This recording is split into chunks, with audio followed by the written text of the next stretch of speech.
ईश्वर जो है ना, उसने हमें मनुष्य बनाया, कुछ सोच के बनाया होगा ना। 84 लाख योनियों के बाद हमें योनि मिली है। वो जानवर, पशु, पक्षी कुछ भी बना सकता था, उसने हमें ये बनाया।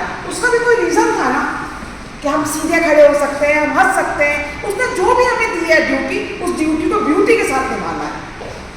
हम रात को सोते हैं, जब सवेरे उठते हैं तो हमें उसका शुक्राना करना चाहिए। हे प्रभु, आज का दिन दिखाया, धन्यवाद। रात को अच्छी नींद आई, अच्छा बिस्तर, अच्छा समाज, अच्छा परिवार, सब कुछ अच्छा। और आपने शुक्राने करने शुरू किए ना, समुद्रों की तो शाही बना दो और सारे पेड़ों के कलम, तो भी कम पड़ता है। भगवान ने इतना कुछ दिया है। सवेरे उठते सूरज दिखाई देता है, उसका बिल नहीं आता है। ऑक्सीजन मिलती है। कोरोना में एक सिलेंडर खरीदने में कितना पैसा लगा था जिनको ऑक्सीजन की कमी थी। तो ईश्वर की इतनी कृपाएं हमारे पर, इतनी कृपाएं हैं, हम क्यों घबरा जाते हैं? हमें उस पर भरोसा रखना चाहिए। राज वाले बगिया है और हम इसके माली हैं, और हम लेडीज तो खासतौर पे बहुत बढ़िया माली हैं, क्योंकि हमें इसमें खरपतवार हटानी है। जो नेगेटिव विचार पति, बच्चों, किसी के भी आ रहे हैं ना, वो हटाने हैं और उसमें पॉजिटिव की खाद डालनी है। कैसे डालनी है?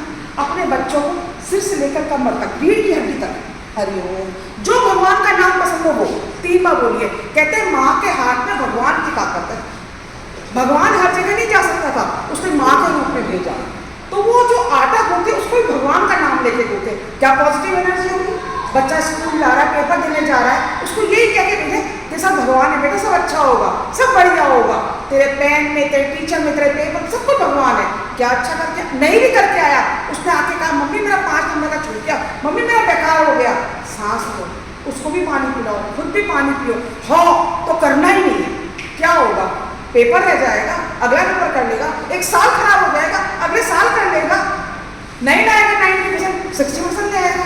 हर लड़का लड़की डॉक्टर, इंजीनियर नहीं बनते, कुछ डांसर, कुछ क्रिकेटर, कुछ स्पोर्ट्समैन भी बनते हैं। हर एक का नसीब लिखा हुआ है। मैं तो अपनी बात बोल सकती हूँ कि मैं 9th में थी, मेरे रिश्तेदार का लड़का भी 9th में था। मैं 9th से 12th में पहुँच गई, वो 9th का 9th में रहा, 3 साल फेल हुआ। फिर उसने पढ़ाई छोड़ दी और उसने अपने पापा की जो 20-22 साल से दुकान बंद थी उसको खोला, और वहाँ चलने वाली जगह भी थी, उसने इलेक्ट्रॉनिक्स का सामान रखा।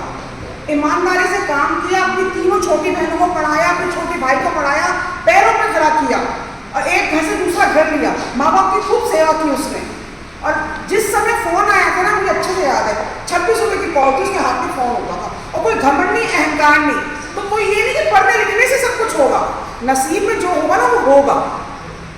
बस हमें अपने बच्चों को, परिवार को भरोसा देना है, और ये भरोसा पॉजिटिविटी से ही आएगा, ये कर सकता है। और कभी भी नालायक नहीं कहना, राजा बेटा। राजा बेटा कहोगे, राजा बेटा ही बनेगा।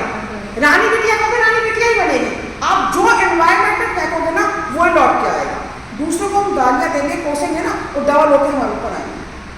हमेशा जो हम देंगे वो हम मिलेगा। और कोशिश करिए कि पॉजिटिव ही सुनिए। कहीं नेगेटिव हो रहा है तो उठ जाइए या अपने काम में पर्दे लगा दीजिए, क्योंकि जो विचार हम डालेंगे ना वो डबल होगा, ट्रिपल होगा, और वो दिमाग में जाएगा, दिमाग में खूब फैलेगा। और जब फैलेगा, दिमाग ही हमारे हाथ पैर और शरीर को आदेश देता है, ये कर, ये कर, ये कर। तो इन सब चीज़ से दूर हट के हमें पॉजिटिव एनर्जी अपनी बढ़ानी है। बच्चों की तुलना नहीं करती।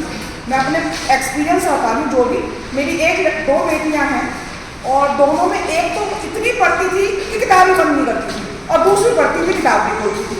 मैं हमेशा तुलना करती थी। फिर मैंने सत्संग जाना शुरू किया, तो वहाँ कहा गया मत करो। फिर हमने उसका एनवायरमेंट पूरा किया, ट्यूशन, पढ़ाई जो भी दी, ज़्यादा कहना सुनना बंद कर दिया। 10th में मिरेकल हुआ, उसका 90% मैथ्स में आया। फिर वो पढ़ती चली गई। आज दोनों अपनी अपनी लाइन में सेट है। सबका भविष्य भगवान ने लिख रखा है। हमारे कहने सुनने से नहीं होता कि कोई लड़का सचिन तेंदुलकर बन जाएगा, कोई बड़ा साइंटिस्ट बन जाएगा, नहीं हो सकता। सब अपनी लिखा के लाए हैं। डायरेक्टर वो बैठा है, हमारी फिल्म है, हम सब इसके हीरो हीरोइन है, हमें अपना रोल अदा। हम जो है ईश्वर की ट्रेन में बैठे हैं। ये ट्रेन है ईश्वर की, इसमें बैठे हैं। अब सामान हमें सिर पे नहीं रखना, क्योंकि हमने टिकट ले ली है। नीचे रख दो या ऊपर रख दो। अपनी जितनी भी टेंशन है, दुख तकलीफ है, उसको सौंप दो, वो अपने आप करेगा। उसने लिख रखा है सब कुछ होगा, बढ़िया होगा। लेकिन ये नहीं कि मैं ही करने वाला हूँ, करने वाला वो है। छोड़ो उसको, छोड़ना आना चाहिए, विश्वास होना। कोई विषम परिस्थिति आ गई है, काली रात है। क्या होता है काली रात के बाद? सूरज की किरण निकलने वाली होती है। विषम परिस्थिति में सोचो, मेरे कंधे में, दोनों कंधों में मेरे भगवान का हाथ है। हीरा कैसे बनता है? कोयला होता है, पहले वो खदानों में पड़ा रहता है, उसमें पूरी मेहनत होती है, तराशा जाता है, तब जाके हीरा बनता है, और तब वो नमूना हो जाता है। इसका मतलब विषम परिस्थिति, आप हीरा बनने वाले हैं, आप अंबानी नहीं था, धीरू भाई अंबानी थे। कहते कपड़े वपड़े सब ऐसे ही बेचा करते थे, बने ना आज। तो ये स्थितियां हैं, इनसे घबराना नहीं है कि हमारे साथ क्या हो रहा है, हम गलत कदम उठा लें। ये गलत कदम